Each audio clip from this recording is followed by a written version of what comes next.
What's up, guys? Welcome into the channel. John Kurtz here. Today, we are talking with the Big 12 athletic director about everything happening right now with the House settlement, private equity, naming rights. It's not an easy time to be an AD. Gene Taylor at K-State, a great athletic director who has overseen an Elite Eight, a Big 12 championship, a Sugar Bowl, a Super Regional in baseball, all within the last couple of years. Women's basketball team was ranked second in the country. This is a guy that knows what he's doing, is the point here. So I was excited to get his perspective. This originally aired on the 3 Ma podcast, which, if you are a K-State fan, is definitely something you should check out wherever it is that you find your podcasts. Under KCSN, K-State feed, you can find the 3 Ma podcast all week, every week. So make sure you go check that out. So without further ado, I wanted to let you hear some of this conversation and get an idea for where a Big 12 athletic director's head is at right now with all of this swirling around. All right. Well, now, unfortunately, we transition to the stuff that's a little tougher here.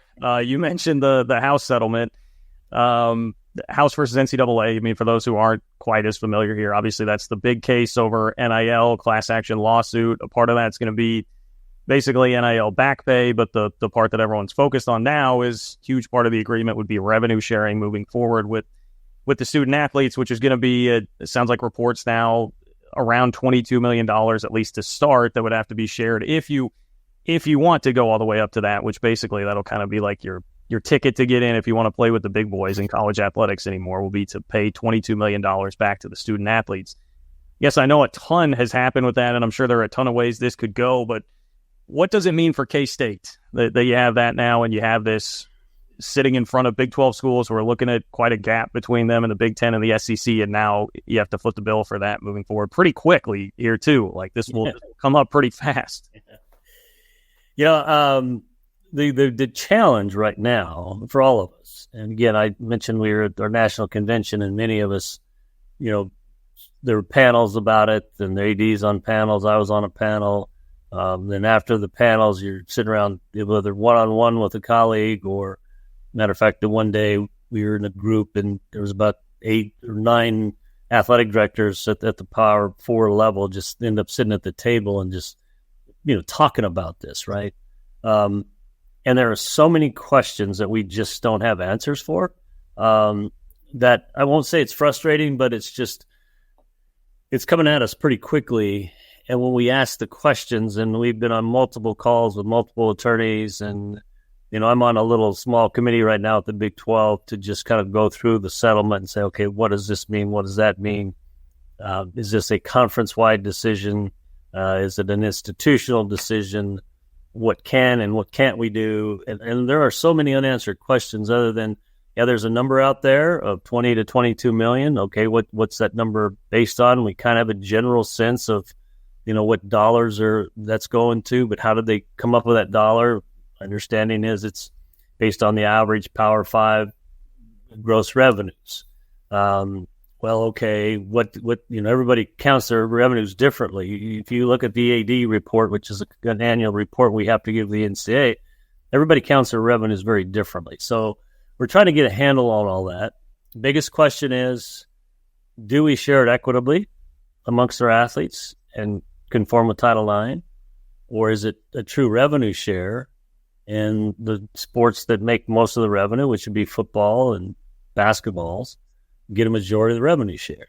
And then what does that put us in as position as an institution? If we do that, are we facing a Title IX lawsuit?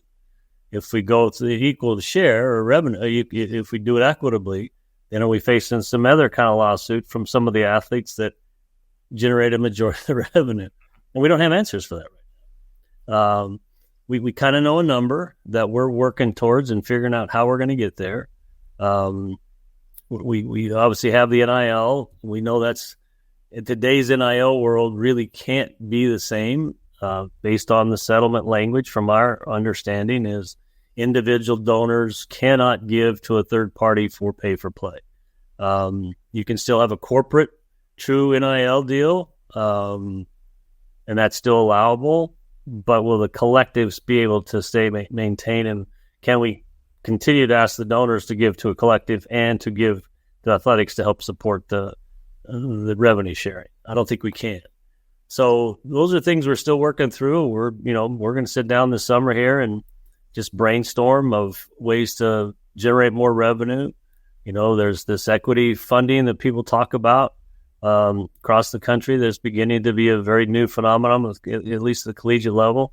Does that make sense? Is it a risky proposition to take on that? I don't know. We're certainly going to look into it and see what it would mean for K-State. So we have to consider all sources. And when I hear one of the highest revenue institution athletic directors at this level sit in a room full of his colleagues and say, we have to operate differently.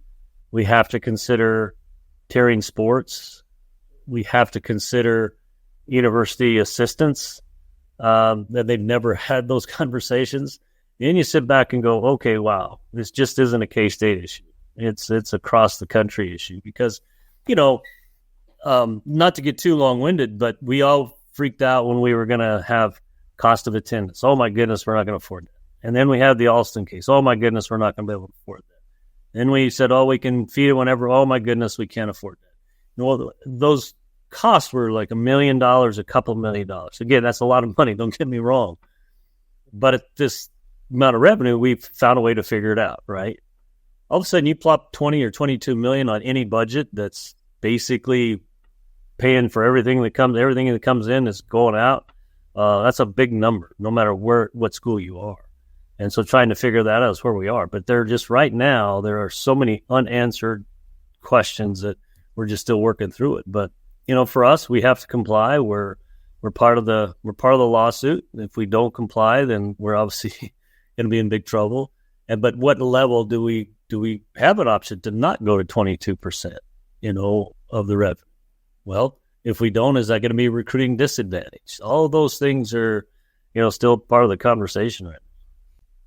Yeah, I have so many follow-up questions here, but the one to me, it seems like, and correct me if I'm wrong here, but the best case scenario, if you're a Big 12 school here and you're not making the money on the TV contracts that the Big 10 or the SEC are, theoretically, the best case scenario is everybody just has the $22 million revenue sharing number, and there's less that you can do, as you mentioned, with the collectives outside of that. So theoretically, you could be on a more level playing field if it gets there. How realistic is that there wouldn't be as much that you could do outside of that $22 million number? And if you could find a way to hit it, whether it's through private equity or whatever it's going to be, that you could still be pretty competitive with Big Ten and SEC schools. I think it can be. It's all relative, right? Like right now, Ohio State's budget is $250-60 million. But they also have almost 40 sports that they sponsor.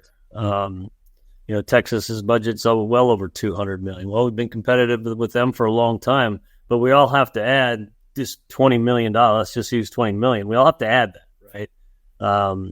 And find the money for it. And once we do, then I think we still sell what we sell, which is great facilities and a consistent competitive program and record of success and record of championships. And, all of a sudden, but, for our athletes to come here and if we can't say we are going to be part of the revenue sharing, then, they're going to look at me and go, well, but, there's still programs, they all have to meet this.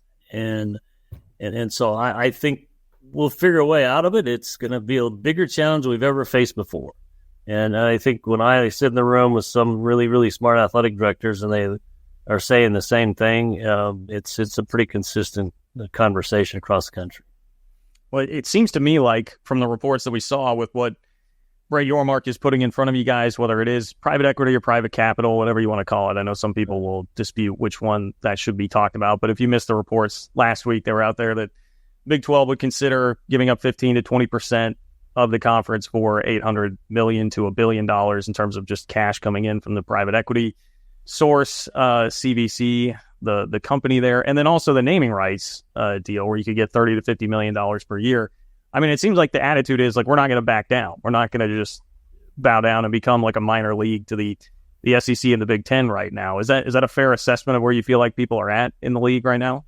Yeah, I'm not going to get into some of those other things with the conference. There's still a lot of stuff out there, but I think as a conference, we need to stay aggressive, and I think that's what Brett has come in and done from the minute he got here. Whether it was, going out and getting the four corner schools to, looking at different things that are championships and halftime shows and game sponsorships are a little newer wave, and just a lot of stuff that he's been bringing to all of us has been way outside the box for us in the collegiate market. He's brought really kind of the professional NBA attitude. And I think we all feel like, yeah, we've got to get outside the box, whether it's institutionally, how we think, or as a conference, and then being aggressive as we possibly can be, in order to, they do have more revenue with some of their TV packages. And I think Brett feels very, very confident that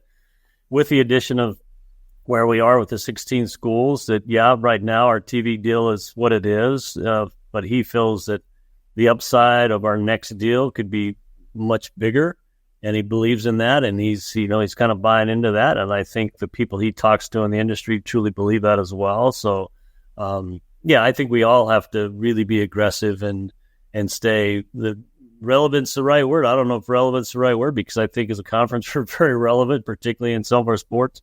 But we just have to stay nationally competitive.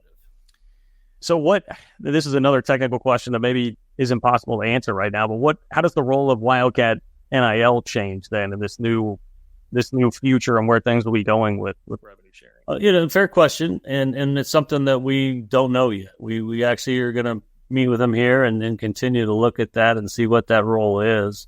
For right now, it'll stay the same, just because, we're still using NIL dollars, and they're very active and they're very good. They've been very good at what they've done. They're organized. They've put together a great program, both from a ground level and not only from getting donors for big numbers, but just creating opportunities for everybody to participate. And I think that's one of the reasons we chose one collective, right?